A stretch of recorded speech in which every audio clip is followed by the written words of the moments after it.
চকরিয়ার পশ্চিম বড়বিওলা ইউনিয়নের লাল ব্রিজ এলাকা থেকে আদালতে একটি মামলায় হাজিরা দিতে যাওয়ার সময় পথ গতিরোধ করে দুজন ব্যক্তিকে তুলে নিয়ে যায় সন্ত্রাসীরা। তার মধ্যে দানু মিয়া নামে একজনকে মারধরপূর্বক তাকে হত্যা করেছে বলে এই ধরনের একটি খবর পেয়েছি আমরা। এই মুহূর্তে নিহতের লাশটি চকরিয়া থানায় নিয়ে আসা হয়েছে। এখানে স্বজনদের আজারিতে বাড়ি হয়ে উঠেছে এখানকার আশপাশ। আসলে এই ঘটনাটি কিভাবে ঘটেছে আমরা নিহতের স্বজনদের কাছ থেকে জানতে চাইব।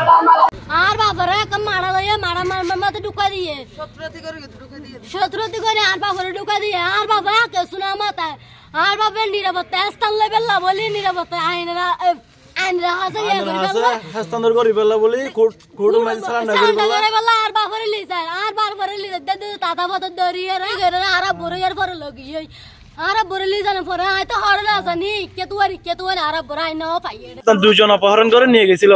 আর সাথে ছিল আমার আব্বু আশ্রয় নিয়ে একটা বাড়িতে ঢুকে পড়ছিল। পর আমার আব্বুকে এলাকার স্থানীয় ওরা রক্ষা করছে আর দুজনকে নিয়ে চলে গেছে। কোথায় নিয়ে গেছে আমরা নিজেও জানি না। পরে সন্ধ্যা 6টার সময় অ্যাম্বুলেন্স নিয়ে আমাদের এলাকায় অ্যাম্বুলেন্স নিয়ে আনছে। আনার পর একজন দেখে গুরুতর আহত, আরেকজন কোনো আমার শ্বশুরে কোনো আওয়াজ নাই, শুধু নিঃশ্বাসও নাই।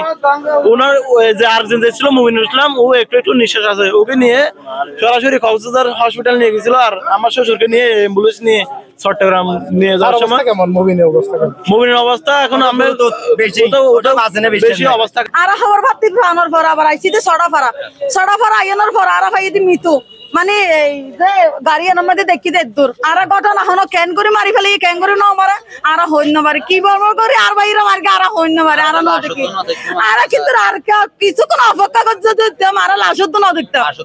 মঙ্গলবার সকাল 11টার দিকে লাল ব্রিজ এলাকা থেকে তাদের অপহরণ করে পেকুয়ার উদ্দেশ্যে নিয়ে যায় বলে জানা যায়। পরে প্রায় 10 ঘন্টা পর মুমূর্ষু অবস্থায় চট্টগ্রাম সমকে নিয়ে গেলে কর্তব্যরত চিকিৎসক আমজাদ হোসেন দানবকে মৃত ঘোষণা করেন। তিনি চকরিয়ার কোনাখালী 3 নং ওয়ার্ড সরপাড়ার করিম জাতির ছেলে। চকরিয়া থানার ভারপ্রাপ্ত কর্মকর্তা মঞ্জুরুল কাদের বইয়া জানায়, লাশের সুরতহাল রিপোর্ট তৈরি করে ময়নাতদন্তের জন্য কক্সবাজার সদর হাসপাতালের মর্গে পাঠানো হয়েছে। ঘটনার সাথে জড়িতদের আইনের আওতায় আনা হবে। চকরিয়া থেকে সাইফুল ইসলাম সাহেব, টিটিএন।